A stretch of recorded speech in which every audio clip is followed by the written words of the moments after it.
지금부터 내가 해주는 얘기 들어주겠니? 할렐루야. 12월 7일 화요일 새벽입니다. 구주를 생각만 해도 찬양 올려드리겠습니다. 구주를 생각만 해도 이렇게 좋거든. 주 얼굴 배울 때야 얼마나 좋으랴. 만민의 구주 예수의 귀하신 이름은 천지의 온갖 이름 중 비할 데 없도다. 참 회개하는 자에게 소망이 되시고 구하고 찾는 자에게 기쁨이 되신다. 예수의 넓은 사랑을 어찌다 말하랴.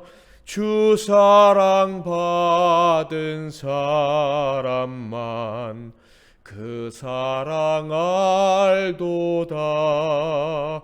사랑의 구주 예수여 내 기쁨 되시고 이제로부터 영원히 영광이 되소서. 아멘.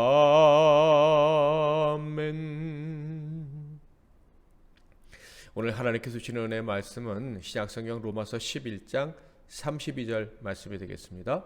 로마서 11장 32절 말씀 봉독해 드리겠습니다. 하나님이 모든 사람을 순종하지 아니하는 가운데 가두어 두심은 모든 사람에게 긍휼을 베풀려 하심이로다. 아멘. 오늘은 순종과 사랑의 관계, 순종과 사랑의 관계라는 제목으로 하나님 말씀을 상고하겠습니다. 믿음의 사람이라면 반드시 이 순종이라는 단어의 무게감을 느끼며 살아갈 것입니다. 교회에서 늘 순종을 배우죠. 그리고 당연히 성실한 신자라면 하나님께 순종해야 된다라고 생각하고 살아갑니다. 사도 바울은 우리는 하나님의 종이고 은혜의 종이고 의의 종일 뿐만 아니라 순종의 종이다라고 가르칩니다. 그러니까 하나님께서 주시는 다스림, 하나님께서 주시는 은혜를 받아 누리는 우리가 순종하는 것은 당연한 것이다. 순종은 짐이 아니고 복이다라고 가르치고 있는 것입니다. 그럼에도 불구하고 우리는 실제 삶 속에서 순종하려고 하면 많은 문제에 봉착하게 됩니다. 지금 이 상황 속에서 어떻게 하는 것이 순종인지 불순종인지 구별하기가 어려운 때를 자주 만난다 하는 것입니다. 그리고 순종하고 싶은데 그게 나의 진심인데 나중에 나타난 결과를 보면 내가 순종하지 않아서 이런 일이 벌어진 것 같은 생각이 들 때가 참 많다는 거예요. 그래서 참 순종이 어렵다라는 느낌을 가질 때가 참 많다라는 것이죠. 도대체 어떻게 행동하는 것이 하나님께 순종하는 것인가? 또한 지금 내가 순종하려는 것이 정말 하나님께 순종하려는 것인가? 아니면 사람에게, 교회라는 어떤 조직에 순종하는 것인가? 이것이 잘 구별이 되지 않을 때도 많습니다. 그래서 참으로 순종의 사람이 되고 싶지만 이러지도 못하고 저러지도 못한다라는 생각을 가질 때가 있는 거예요. 순종이라는 것은 사도 바울의 가르침처럼 정말 마음에서 우러나와야 하는 것인데, 하나님을 향한 감사와 사랑에서 나와야 하는 것인데 짐처럼 느껴지거나 죄책감의 이유가 되는 경우가 많다라는 것입니다. 오늘 말씀은 바로 신자들의 순종이 어떤 것인지에 대해서 아주 중요한 통찰력을 주고 있습니다. 그러므로 오늘 말씀을 들을 때 순종이 어려웠던 성도들, 순종에 실패해서 나는 실패하고 자꾸 넘어진다라고 생각되시는 분들은 오늘 말씀을 유의해서 들으면 큰 유익이 있을 것이다 라고 생각을 합니다. 사도 바울은 이방인들이 순종의 종이 되어 하나님의 은총을 입게 된 것은 이스라엘 백성들의 불순종 때문이다라고 이야기하고 있습니다. 그러니까 이스라엘의 불순종 때문에 이방인들, 우리들이 순종하게 됐다, 이런 얘기를 하는 거예요. 로마서 11장 30절, 너희가 전에는 하나님께 순종하지 아니하더니 이스라엘이 순종하지 아니하므로 이제 긍휼을 입었느니라.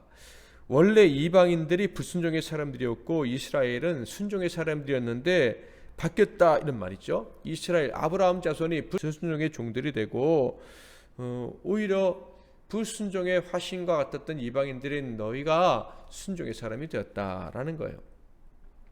분명 이스라엘은 의의 종, 하나님의 종, 은혜의 종, 순종의 종으로 살아야 했던 사람들이에요. 그런데 불순종하게 된 것이죠. 교만해져서. 그들이 불순종하는 방법은요, 주인을 바꾸는 것이었어요. 그러니까 하나님이 더 이상 주인이 아니니 하나님께 순종할 필요도 없었다 하는 거예요. 이스라엘의 교만함은요, 이렇게 주인을 맘대로 바꾸는 이런 행위까지 할 수가 있었다 하는 거예요. 그렇다면 그들이 하나님 대신 택한 주인은 누구였을까요? 바로 하나님이 주신, 모세를 통해 주신 율법이었습니다. 율법은 당연히 하나님이 주신 것이니 나쁜 것이 아닙니다. 그렇지만 하나님께로부터 나온 것이므로 그것은 하나님보다 높은 자리에 설 수는 없는 것입니다. 그런데 이스라엘 사람들은요, 그 율법을 하나님 자리에 갖다 놓은 것입니다. 그러니까 하나님께로부터 나온 피조물을 율법을 하나님 자리에 놓았으니 곧 그들이 우상을 숭배하는 죄를 범한 것이죠. 하나님이 주신 선물인 율법을 우상으로 만들었다. 그래서 그들이 결국 불순종할 수밖에 없었다라는 것입니다. 원래 율법은 사람의 죄악을 깨닫게 하려고 하나님이 주신 것입니다.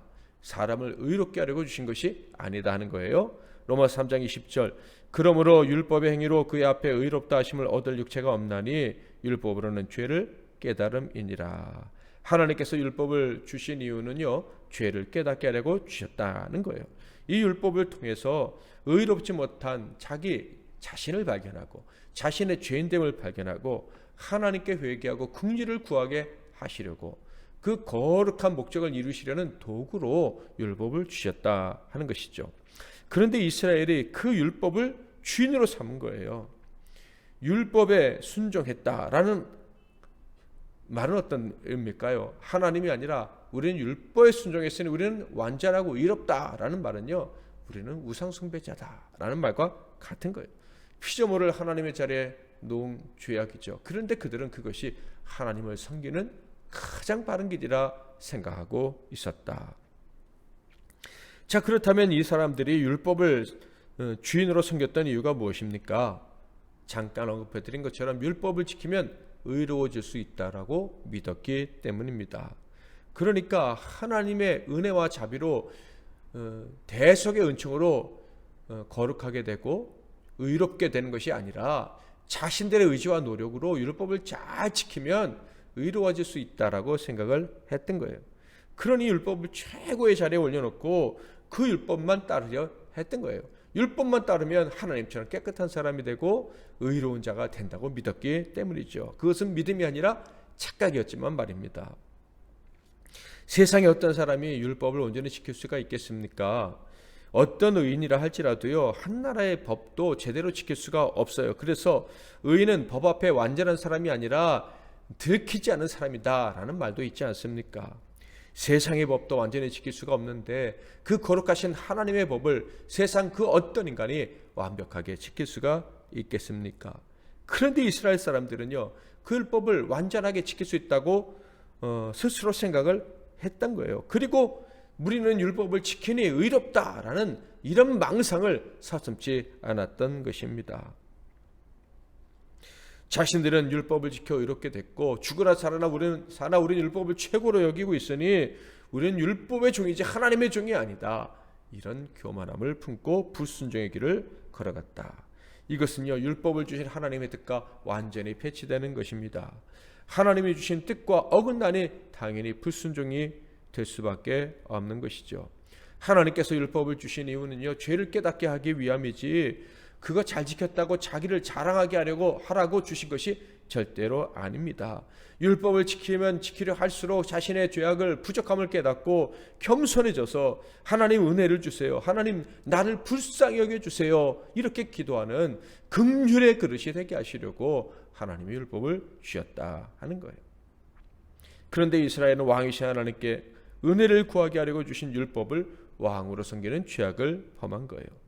심지어 그들은 율법을 지키는 것이 하나님께 순종하는 것이다 라는 생각까지 했습니다. 그러니 그들이 하나님께 진정으로 순종할 기회는 애당초 있을 수가 없었던 거예요. 이미 의로우니, 이미 율법에 완전히 순종하여 의로운 자가 되었으니 더 이상 하나님께 순종할 이유도 느끼지 못하고 하나님의 의를 의롭게 하시기 위해서 대속의 주 약속하신 메시아를 주셔야 될 이유도 없었다 하는 것이에요. 그런 이유, 그런 필요성을 느낄 수가 없었다 하는 거예요. 그들은 정말 하나님 앞에서 악한 심령을 가진 자들이 되고 만 것입니다. 명백한 불순종인데 그들이 깨닫지 못하고 있었던 거예요.